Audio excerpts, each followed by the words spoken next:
যারা এই ভিডিওটা দেখছেন তাদের নিশ্চয়ই কোনো না কোনো বাইক আছে, আর তারা নিশ্চয়ই সময় মতো নিজের ইঞ্জিন অয়েল বাইকের আপনার চেঞ্জ করতে থাকেন। তা কিছু কিছু ইম্পর্ট্যান্ট টিপস যেগুলো আমি দেবো, সেগুলো আপনি যদি মেনে চলেন আপনার বাইকের ইঞ্জিন বরাবর ভালো থাকবে।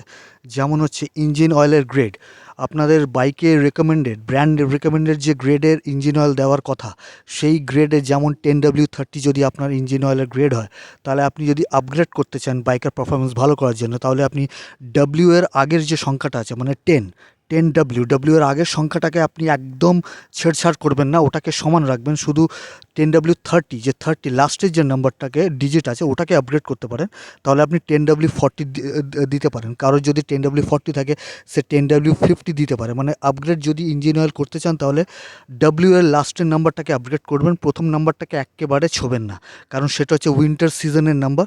আর ডব্লিউ এর পরের নাম্বারটা হচ্ছে সামার সিজনের। তাই সামার সিজনের নাম্বারটাকে আপগ্রেড করা যায়, কিন্তু উইন্টারের ফার্স্ট নাম্বারটাকে আপগ্রেড করা যায় না। তাই 10W30 থাকলে 10W40 দেবেন, 10W40 থাকলে 10W50 দেবেন। আর প্রতিবার ইঞ্জিন অয়েল চেঞ্জ করার সময় অয়েল ফিল্টারটাকে অবশ্যই চেঞ্জ করবেন, কারণ প্রথম ইঞ্জিন অয়েলের মোবিলের যে অয়েলের যে নোংরাগুলো সে প্রথম অয়েল ফিল্টারে জমে গেছে। আর আপনি যদি নতুন মোবিল দেন, যদি অয়েল ফিল্টার না চেঞ্জ করেন, তাহলে নতুন মোবিলে পুরনো অয়েল ফিল্টারের যে পার্টিকেলস আছে, মেটেরিয়াল আছে, যেগুলো গুঁড়ো গুঁড়ো জমেছে, সেগুলো কিন্তু নতুন মোবিলে গিয়ে আপনার এই নতুন মোবিলটাকে পুরো খারাপ করে দেবে, বাইকের পারফরমেন্স একদম ভালো হবে না। তাই নতুন মোবিলের সাথে বা ইঞ্জিন অয়েলের সাথে অয়েল ফিল্টার সর্বদা চেঞ্জ করবেন। আর নিজের বাইকের ইঞ্জিনের আওয়াজ সবসময় শুনে বুঝবেন যে কী গণ্ডগোল আছে।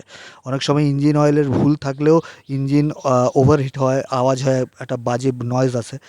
তার আরও অনেক ধরনের কারণ আছে, সেগুলো নিয়ে পরে আমি ভিডিও বানাবো। তো এখন যেগুলো বেসিক একটা কিছু টিপস যেটা ইঞ্জিন অয়েলের ব্যাপারে আমি দিলাম, গ্রেডের ব্যাপারে।